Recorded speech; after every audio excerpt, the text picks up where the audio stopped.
Hello, I'm reading Evie. Today I want to talk about The Ghost from the Sea by Bobbi Holmes, which is the 8th Haunting Danielle book out of 37. Oops. Scroll past the book description and on to the reviews. It's a short one. When a shipwreck washes up on a beach across from Marlow House, Frederickport residents wonder what happened to the ship's crew. Danielle soon discovers the ship brought a stowaway, a spirit with ties to Frederickport that go back to the 1920s when Walt was still alive. I have a few notes this time.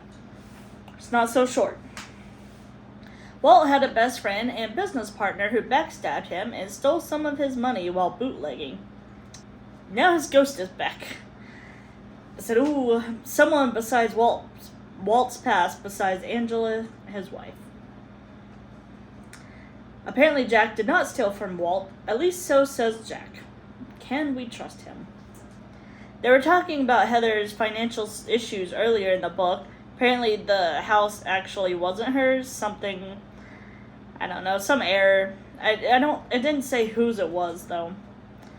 And I was a little surprised if Danny hadn't offered to help, but apparently she did offer the gems back to her. But apparently Heather didn't want them, so. I was a little surprised just because of how nice Danny is. Although on the tangent, I read a review that said she was rude. I don't see what book they were reading. Oh well. One of Danny's guests, Stella, rudely asked about Lily's tattoo, the one that was forced upon her on book, I didn't read it this year. The Ghost Who Wasn't. If you haven't watched that video, go watch it out, or go check it out, and you would know that the tattoo was forced on her by, what's her face? Isabella's uncle uncle. Anyways, so Lily made up some lie about being drunk on vacation in Mexico. If I was her, I would have made her feel so bad for asking, since she wanted to be rude about it. I can't remember exactly what she said, but it was basically like calling her trash, basically. So it's like, if somebody wants to make you feel bad, I'll make them feel even worse. But Lily just made up a lie. Figured it would be easier. Which is kind of funnier, though. Clarence had a best friend, and his wife, Jolene, now dislikes Danny and is standing up for him. I can't imagine defending him as if he were her own husband. But turns out apparently she was defending him so much because it was maybe of the insinuations that her husband was involved in what Clarence was doing. So, which we don't know. Jolene is racist. Yikes. Yeah, so there was a lady, Emma, who was black and was one of the oldest. She was like over 100. It was like insane, 107 or something.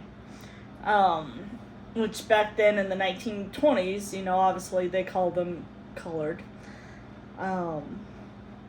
And Jolene kept like calling them that still. And they were like, no, call them black people or I keep trying to say Native American, African American. It's like, But Jolene was like, I don't care, blah, blah, blah. She broke the law. Yeah, because it was, Emma wasn't supposed to be living in Oregon at that point. Yeah. And everyone else was just like, well, it was a stupid law. And she was like, blah, blah, blah, who cares? But anyways. Did not like Jolene.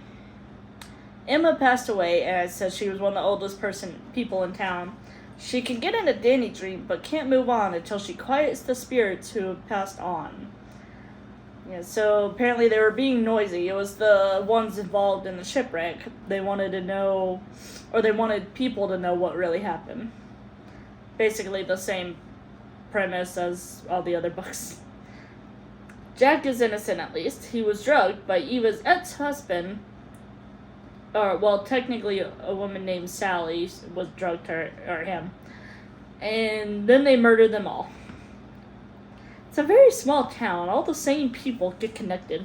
Because Eva, the owner of the gym, the Thorndike, so tired of that name, her ex-husband, the one who stole the gems, was now involved in this crime. Everyone is now at Ian's house. Some guy named Kurt, who we keep hearing from, Jolene is, Bill with some fake excuse, and then Adam, all looking for the jewels from the ship.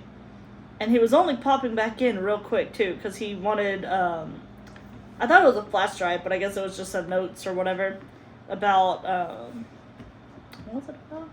I think it was about the shipwreck and everything.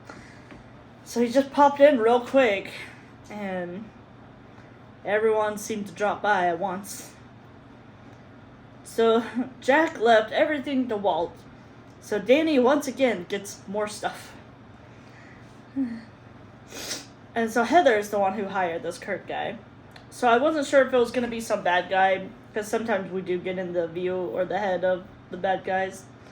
But apparently he was just some diver she hired. I don't know. Something about... Yeah, she put the gems on the boat for some reason. Or on the ship. I can't remember why. No. Jolene's great-grandfather, Ralph, was involved with the murder, too. Same with Heather's great-grandfather, Ephraim, who was also the same guy who killed Harvey and his uncle in, The Ghost of Halloween Past, I believe. So, again, small town. Walt gave her a dream to show her Emma and Emmett after she moved on, her husband, and it ended with them two kissing. That was all my notes. Let me know if you have read The Ghost from the Sea. Yeah, The Ghost from the Sea. And let me know what you thought of it. And stay tuned to find out more on Walt and Danny's kiss. Will it lead to anything more? I don't know. Technically, I do know a little bit because I'm like halfway through the next book, but oh well. Bye.